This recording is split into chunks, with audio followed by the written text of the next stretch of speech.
Valentine's Day is coming and it's making me think about the years that I spent feeling single and unlovable and frustrated and lonely. Somehow, I always ended up being single on Valentine's Day. And for many years, I felt like there really wasn't anything I could do about it. I just had to wait for the right partner to come around.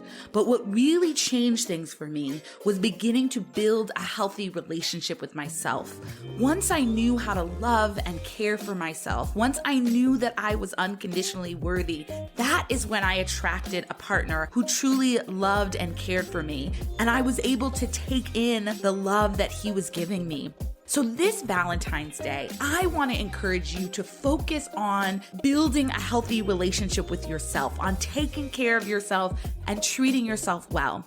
And I want to invite you to enroll in my online course called Date Yourself, 4 weeks to a healthy relationship with you, to help you do just that. In this course, you will learn how to release self-criticism, truly practice self-compassion, and engage in personalized and sustainable self-care. This program will help you build a loving, caring, beautiful relationship with yourself so that you can have amazing romantic relationships with other people. So whether you're single or partnered, treating yourself to the Date Yourself program is the best gift you can give yourself this Valentine's Day. And in honor of Valentine's Day, I'm offering a special bonus. So if you sign up for the program before midnight on February 14th, you will get access to a live coaching call with me where we'll be talking about dating and relationships. This is going to be a group coaching call, and I'm going to be answering your questions about dating and relationships and sharing all of the wisdom I have gained from my own healthy relationships as well as years of doing couples therapy.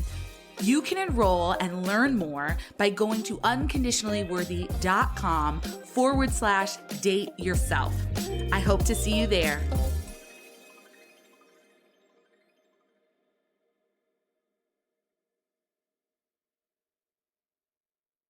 At the end of the day, we hugged goodbye and went our separate ways. And then I didn't hear from him for 3 days. Not even a hope you made it home safe, would love to do it again text.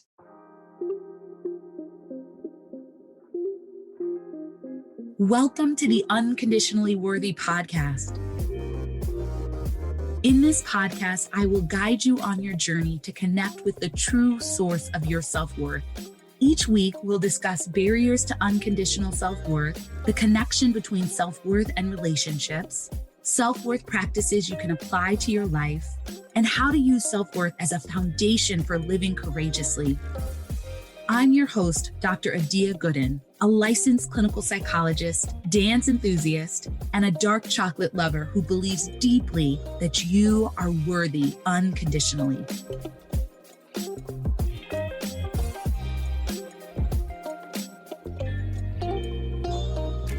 Hello, and welcome to episode 9 of the Unconditionally Worthy Podcast. As always, I am very glad that you are here, that you are listening. I'm recording this in early mid-March, and I live in Chicago. And so I'm super happy and excited that it is starting to get warm here. Sometimes in Chicago, the winter lasts through until April. There's snow on the ground and it's cold. And so it's really nice that it's getting warm outside. It's gotten into 60 degrees and it's sunny, and the Southern Californian in me is just so excited and happy. So that's where I'm at. And I'm really excited to share this episode with you today.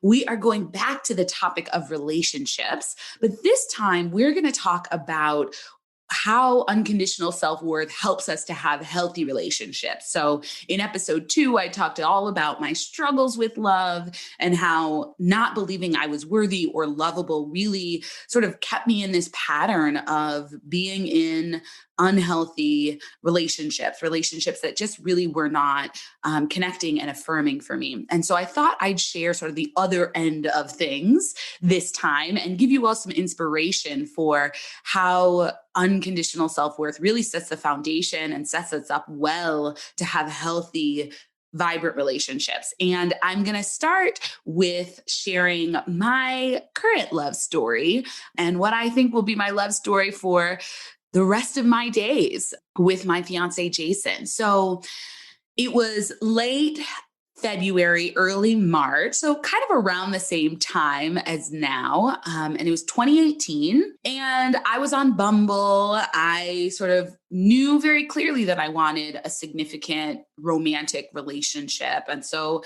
I was frequently on dating apps, and Bumble was one of my favorites.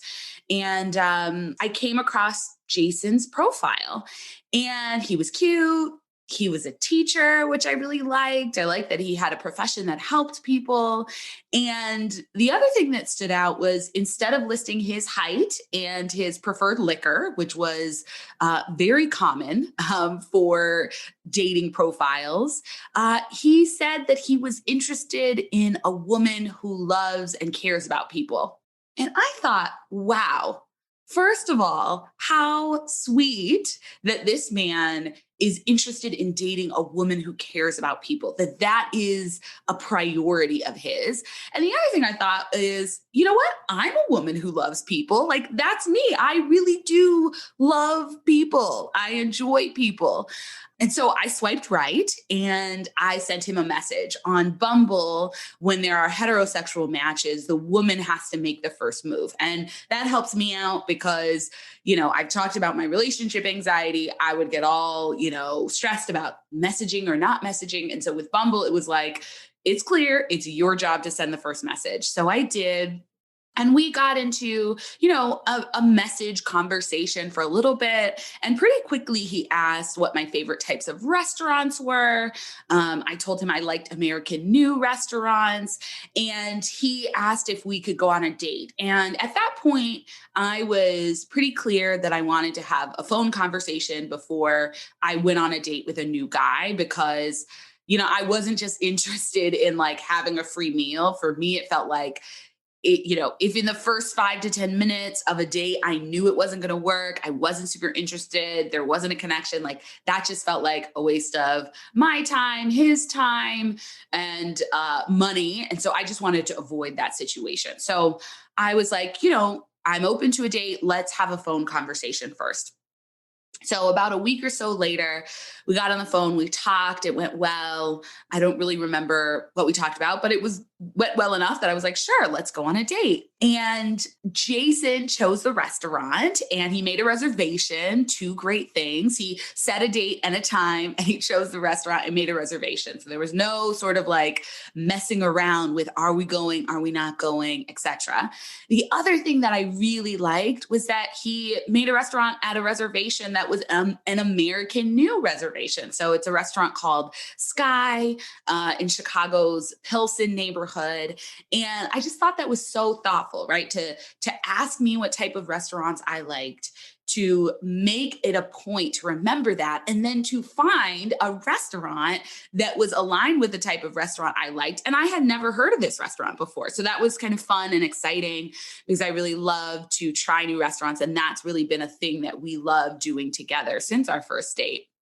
As soon as I walked into the restaurant, I saw Jason sitting at the bar and I was impressed. He was cute. He's handsome. He had a button-down shirt on and I think a gray blazer and jeans. And, the restaurant just felt like my type of vibe. So it just sort of already felt like, this guy gets me. Like he's cute. He gets the type of place I like to be in. And yeah, it was great. And, our first date was great. We had really good conversation. We talked about our careers and things that were important to us and kind of what we wanted to do next in our careers and how we were sort of wrestling with those decisions.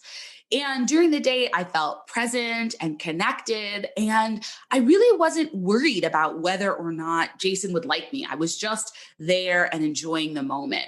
At the end of the day, we hugged goodbye and went our separate ways. And then I didn't hear from him for 3 days. Not even a hope you made it home safe, would love to do it again text, that customary text that you send after a good date. So I want to pause for a moment and just say that if this had happened a few years before, when I wasn't connected to my unconditional self-worth, those 3 days of silence would have left me incredibly anxious. I would have been worried about whether he liked me. Did I say something wrong? Did I do something wrong? What happened on the date? I don't know. I thought it went well, right? That would have been what was going on in my head. I also would have been anxious on the first date, right? Everyone has a little, maybe not everyone, but often there's a little nerves on the first date, and that's normal. But I would have been worrying about making Jason like me, right? And that would have distracted me and kept me from being present. But since I was grounded in my self-worth, I was disappointed that I didn't hear from him, right? Like I was kind of like, wow, I thought that went well. Maybe not. Maybe he thought something different.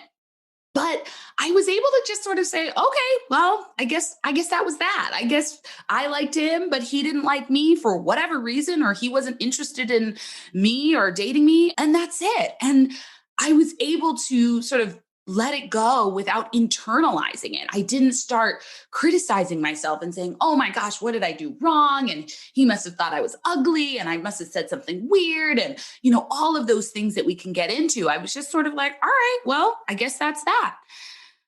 The good news is, as I'm sure you know, that's not where the story ends. And I was pleasantly surprised when Jason did call me a few days later to check in and ask me on another date. And the great thing about that is that I could just be happy with that. I could just say, oh, great. Like he does want another date. And I liked our first date, so I'm happy to go on another date, right?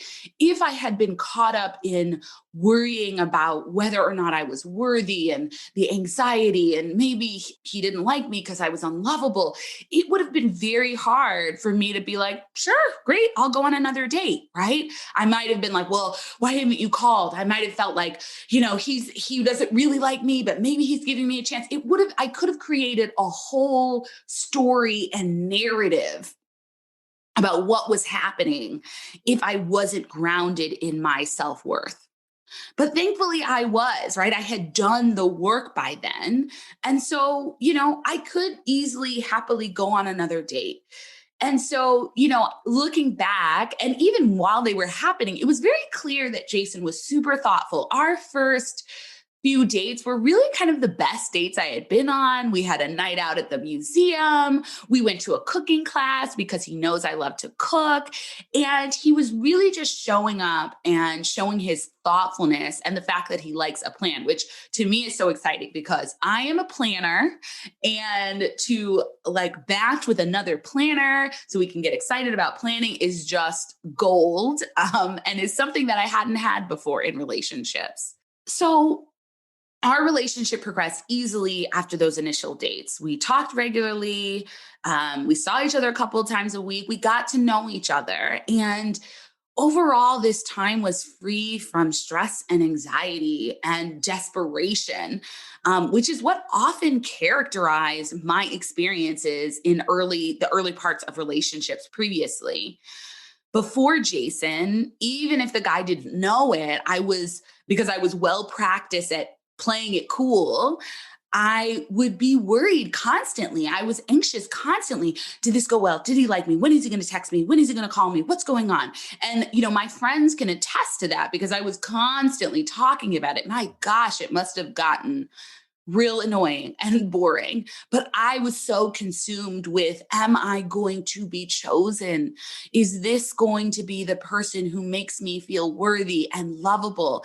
That I put so much pressure on the relationship. And I was so much more worried about, will this guy choose me? Will this guy like me? Instead of, do I like him?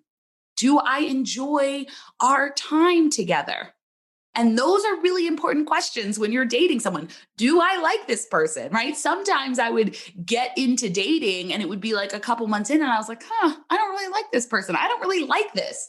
And the reason I could get there was because I had been so caught up in proving my worth in the first few months and weeks that I wasn't even stopping to think about whether I actually wanted that relationship. But with Jason, I was present, I was aware, and I was curious, right? Like, do I enjoy spending time with him? And the answer came up again and again. Yes, I do. And that's what helped our relationship to progress with ease, along with the fact that he's a great guy. He was thoughtful. He was consistent. He was available. I'll talk a little bit more about that in a moment. So today, our relationship continues to be easy, right? So I'm sort of shifting forward 3 years, right? I may have other episodes on some more details of our relationship, but I wanted to share how it began and a little bit of where we're at today. Things are still easy. We get along. We enjoy spending time together. We have things we like to do together. We have things we like to do independently. We have mutual friends. We have separate friends. It's a great balance of interdependence because neither of us feel that the relationship makes us worthy.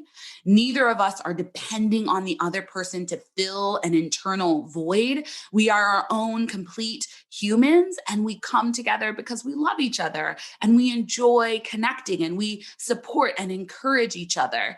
It is truly the foundation of a healthy relationship. And, even during this pandemic, we've actually enjoyed getting to spend more time together than we probably would have otherwise because we're pretty busy in general. And yeah, we've gotten annoyed at each other. And no, our relationship is not perfect, right? We do have arguments and disagreements occasionally. We get on each other's nerves. We are humans, right? Any two people trying to live life together are bound to get annoyed with each other and to have some disagreements. But our relationship is stable. It's not characterized by this intense highs and lows and desperations and all this intensity that can come when either partner or both partner feels unworthy and is using the relationship to try to feel worthy. I want to talk a little bit more about how knowing that I am unconditionally worthy helped me to make two major shifts in how I approach and engage in relationships and really helped me to build a healthy relationship with Jason.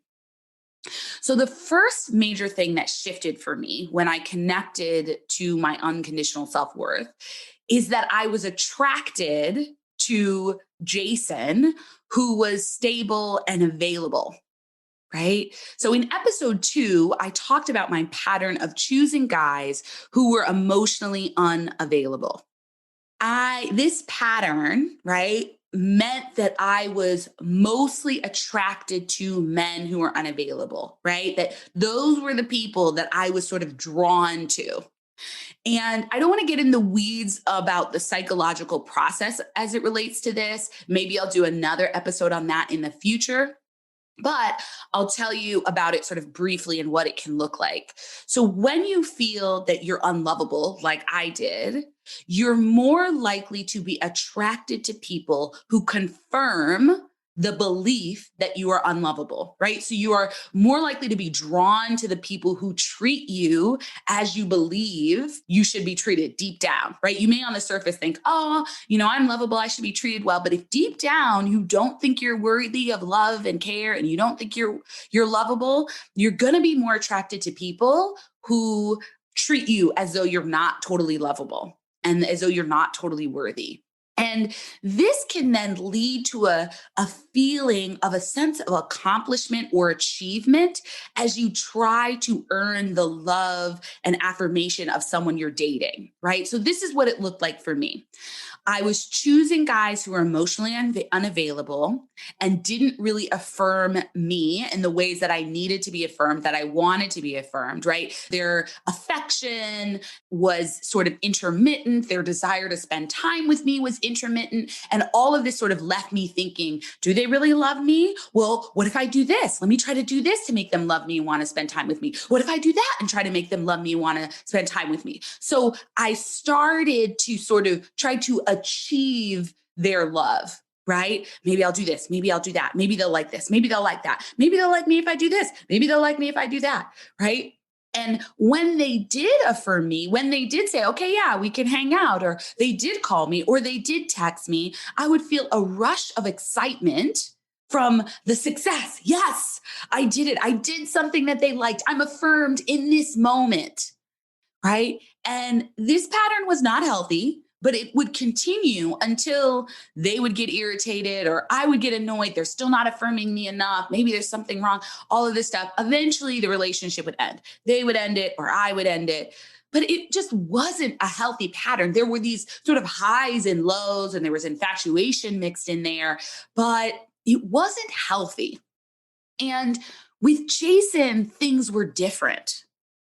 I was finally ready for and attracted to someone who was emotionally available, someone who clearly said he wanted to take me on a date and then set a date and plan the date and followed through on the date, someone who called me on the phone to talk. Someone who said he liked me, not in a desperate, I need you to complete me kind of way, but in a, I like you, I like spending time with you, healthy way. Someone who wanted a serious, monogamous, committed relationship that would lead to marriage. Not someone who said, oh, maybe one day I might want to get married, but I'm not sure about with you. And then I felt like, well, I got to try to prove that I'm the person that they should want to marry. Have you ever been there? If you have, you are not alone. I was there for many, many years, and it was exhausting. I know that if I had met Jason a few years earlier, I would not have been ready for his availability and his stability. And even though I was in a mental space and an emotional place where I could receive his availability when we met, I still had to adjust to it because I wasn't used to it. I was still surprised when he did what he said he was going to do, when he set a date and followed through, when he said he wanted to see me, when he said that he liked me. I was surprised because I wasn't used to it. So I had to adjust myself to just relax and enjoy the process. I had to shift out of the energy of trying to achieve, trying to fix, trying to figure out how to earn the love, how to prove that I was worthy. Because even though I knew I was worthy, that sort of leftover pattern and energy stayed with me a little bit. And I had to remind myself, like, you can just relax. You can just enjoy this. And sometimes we have to adjust to the thing that we have wanted for so long.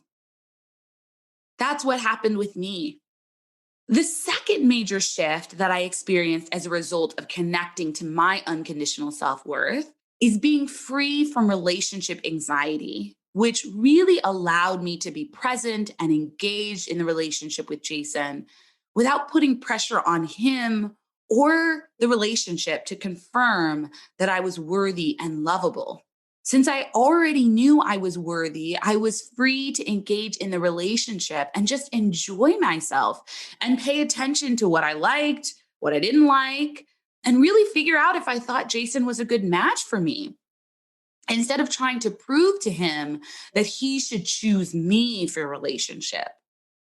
This made our dating experience calm and pleasant because it wasn't pressured. I wasn't worried about when he was going to ask me out again, or when he was going to ask me to be his girlfriend, or when we were going to move to the next stage, or when we were going to get married. I could just let things progress naturally and enjoy him and enjoy the process. So I encourage you to just take a moment, right? Have you ever been in one of these places I'm describing, either sort of trying to achieve love with a partner or feeling really anxious and like your worth, your lovability depends on a partner or someone you're dating or someone you're interested in loving you? So unconditional self-worth is the foundation of healthy relationships. Whether you're single, dating, or in a long-term relationship, unconditional self-worth is what is going to be the best place to build your relationship, right? With yourself and with your partner. I do couples therapy. And one of the things I see with my couples is that even in relationships that are generally healthy and stable, problems arise when one partner or both partners don't feel they're worthy. And their insecurities emerge and can contribute to conflict in the relationship.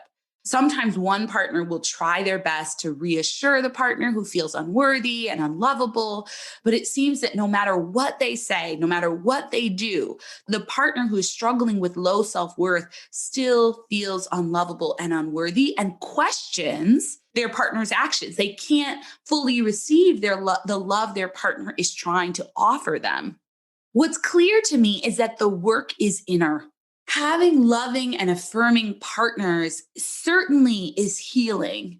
And I am not suggesting that you need to be perfectly healed and totally understand that you are worthy unconditionally before you have a healthy relationship.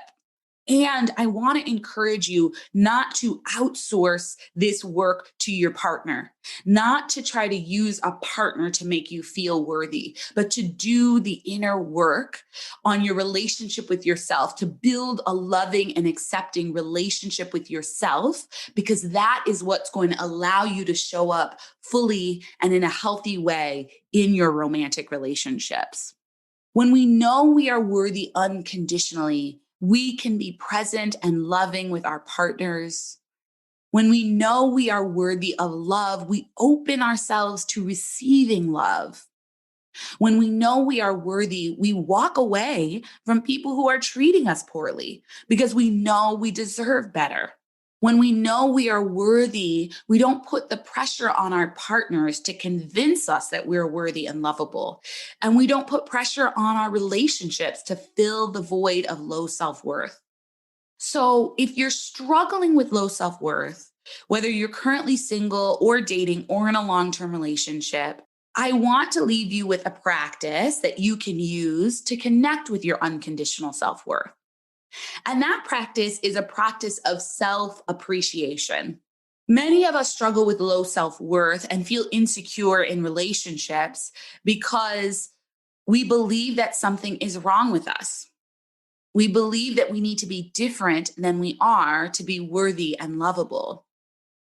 We receive so many messages through social media, through advertisements, whatever, entertainment industry, that we're not okay the way we are. We're told that we need to change our bodies, our clothes, even our personalities to be lovable. And I want you to try to let go of the thoughts that you should feel, look, or be different to be lovable. And instead, I want you to start really focusing in on the things that you like about yourself, the things you appreciate about who you are.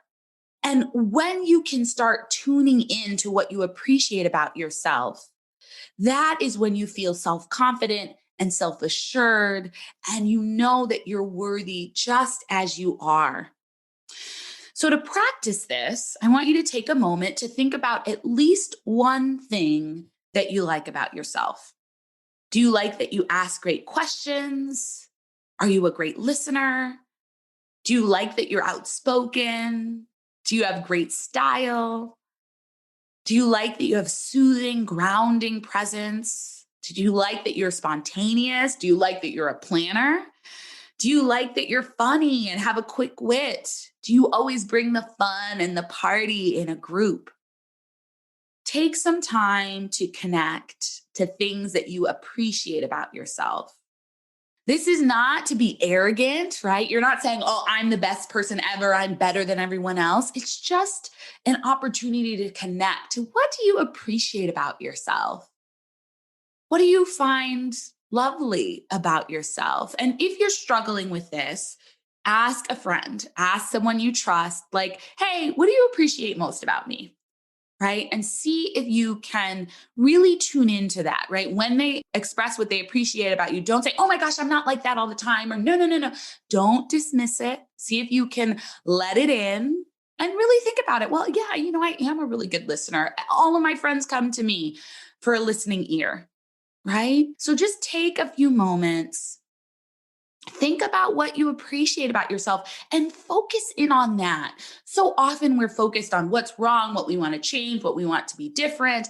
And growth is fine. It's good. It can be healthy. But when it's constantly thinking about what we want to change and never acknowledging and appreciating who we are and where we are, that leaves us feeling insecure.